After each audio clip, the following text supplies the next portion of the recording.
Hoje vamos falar sobre os canais de distribuição reversos de resíduos industriais. Bem, como a gente comentou em algumas aulas, né, os resíduos gerados nas nossas cidades, eles não são provenientes apenas das nossas casas, né, das residências das pessoas. Também podem ser provenientes e são, né, dos comércios, e também das indústrias. As indústrias geram muito lixo e é um resíduo bem diferente do resíduo doméstico, né? Um resíduo de sobras de matérias-primas, efluentes e outros mais. Então, a gente vê aqui, né, nessa imagem, uma imagem até chocante, né, mostrando um lixo grande, industrial, né? São várias embalagens e várias peças, né? Então, os resíduos industriais, eles também têm um potencial muito grande de poluição. E a gente sabe que várias indústrias, elas, ao longo do tempo, elas poluíram cidades, né? Representando grandes problemas, não só ambientais, mas sociais. Basta a gente lembrar, no caso brasileiro, da cidade de Cubatão, na década de 70, 1970 e 1980, com a poluição de suas fábricas, o grande mal que elas causaram, né, que as indústrias causaram naquela cidade. Então, não apenas com a poluição do ar e das águas, mas também com os problemas respiratórios que as pessoas tiveram, né? Pessoas que tiveram que procurar atendimento médico, que precisaram se afastar do próprio trabalho, prejudicando as próprias empresas, né? Como se fosse um tiro no pé, e pessoas precisando até se aposentar precocemente. Então, vários problemas com a sensibilização, né, do poder público, da necessidade de cobrar legislações mais rigorosas e também a mudança de postura das empresas, das indústrias. Hoje essa cidade ela não é nem sombra do que foi no passado, né? Mas para isso foi necessário acontecer todas as dificuldades que ocorreram, né, em termos de poluição e de saúde das pessoas. Então, os resíduos industriais, eles também têm um potencial grande de poluição. As indústrias disponibilizam materiais residuais de seus processos que constituíram em sobras não utilizáveis e reciclagens internas eventualmente existentes. Ou então mesmo aparas, né, de produtos, tu faz um corte e aí tem sobras, essas sobras não servem para utilização no processo produtivo. Então, materiais inservíveis considerados como sucatas e bens duráveis de seus ativos, além de produtos secundários de fabricação. Então, essa figura aqui, né, eu peguei de uma empresa, né, e isso aqui sobras, isso vai ser descartado e vai gerar um impacto, né? Então, talvez até impropriamente denominados pós-consumo, né, eles também entram na categoria de pós-consumo, mas o que o texto coloca aqui é que talvez eles não devessem, no final das contas, ter esse nome, porque, na verdade, esses resíduos eles não foram consumidos, não foram usados, são sobras, né, de resíduos industriais. Mas eles são chamados, né, de resíduos, bens pós-consumo. Resíduos industriais constituem-se uma categoria especial de bens de pós-consumo. Talvez não seja um bem de pós-consumo ao pé da letra, né, mas é pela sua forma organizada de comercialização. Então a gente vê aqui, né, que esses resíduos industriais eles serão coletados pela empresa e serão descartados, espera-se que em locais próprios, né? Então esses materiais, eles são chamados também de bens de pós-consumo, mas são uma categoria especial porque eles têm uma forma organizada de comercialização, né? Algumas empresas até vendem quando conseguem encontrar um determinado mercado, por apresentarem geralmente melhor qualidade do que as demais fontes de pós-consumo, pela disponibilização de quantidades relativamente constantes, por serem habitualmente separados e selecionados, tanto pela natureza dos materiais como por sua categoria e por estarem também embalados para transporte. Por que isso acontece? Porque a indústria ela é foco, né, de fiscalização, de avaliação pelos órgãos ambientais, né, e órgãos governamentais.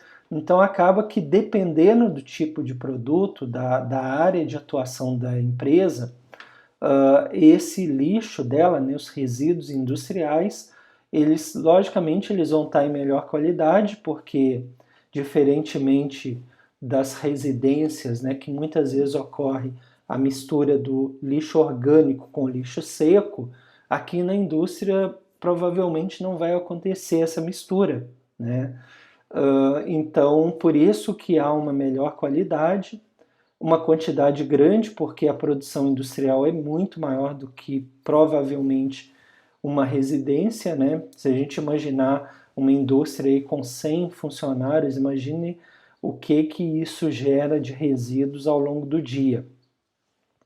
Então isso já é separado, como a gente vê aqui, em alguns casos embalados para transporte. Dependendo do tipo de, dependendo do tipo de empreendimento, a empresa vai conseguir até vender essas sobras, né? Então, por exemplo, na indústria moveleira, sobras de madeira, né, podem ser vendidas.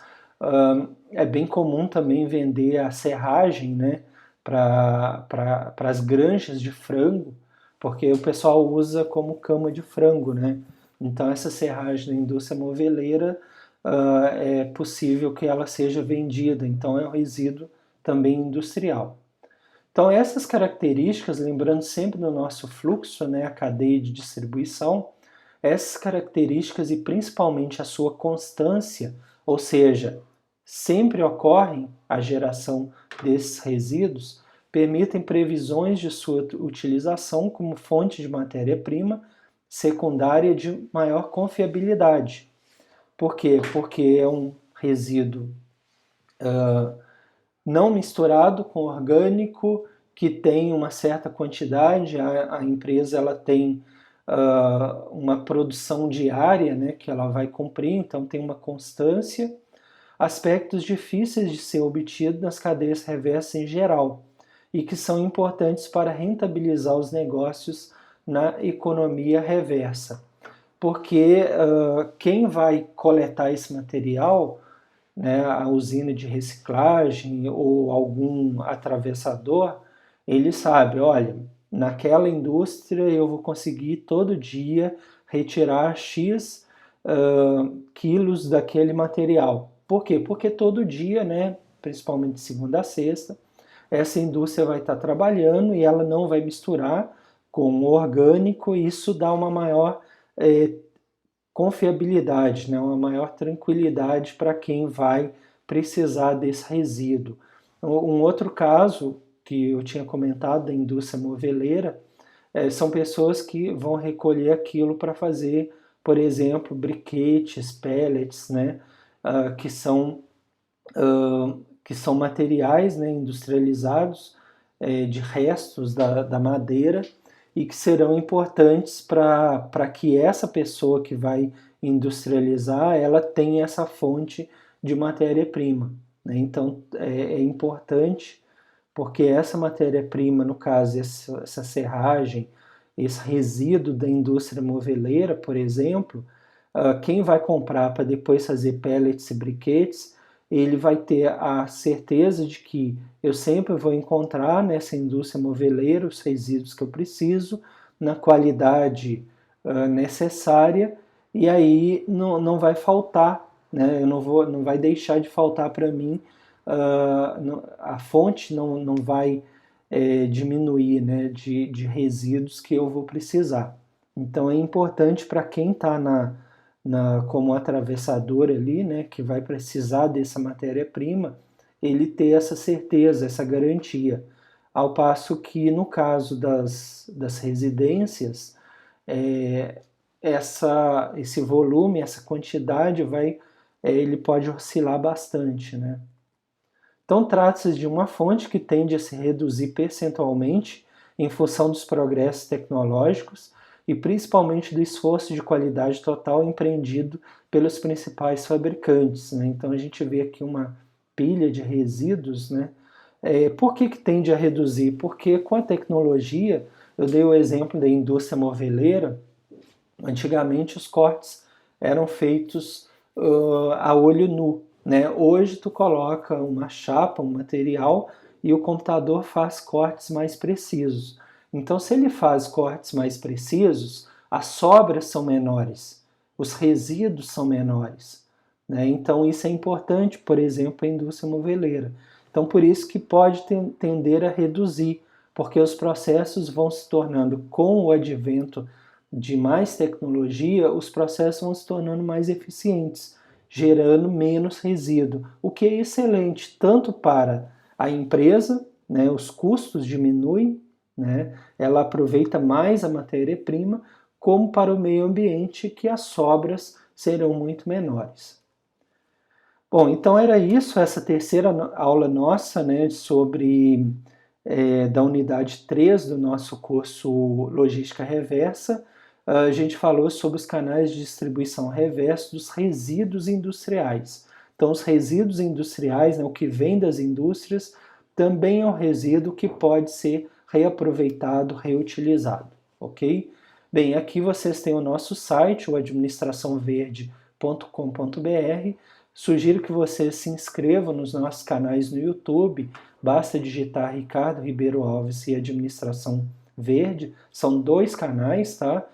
Cada um deles tem assuntos diferentes, mas é importante que vocês se inscrevam porque periodicamente a gente está colocando vídeos novos. Aqui as nossas redes sociais do Administração Verde, os nossos livros publicados. Lembrando que boa parte do que a gente está falando estão nesses 2 livros, né? O Administração Verde, o Sustentabilidade Empresarial e Mercado Verde. Se vocês tiverem interesse, né, lógico, vocês encontram ele na Amazon. E o nosso contato, o ricardo.escritor, no Instagram, ok? Então agradeço a atenção de vocês e até a próxima aula.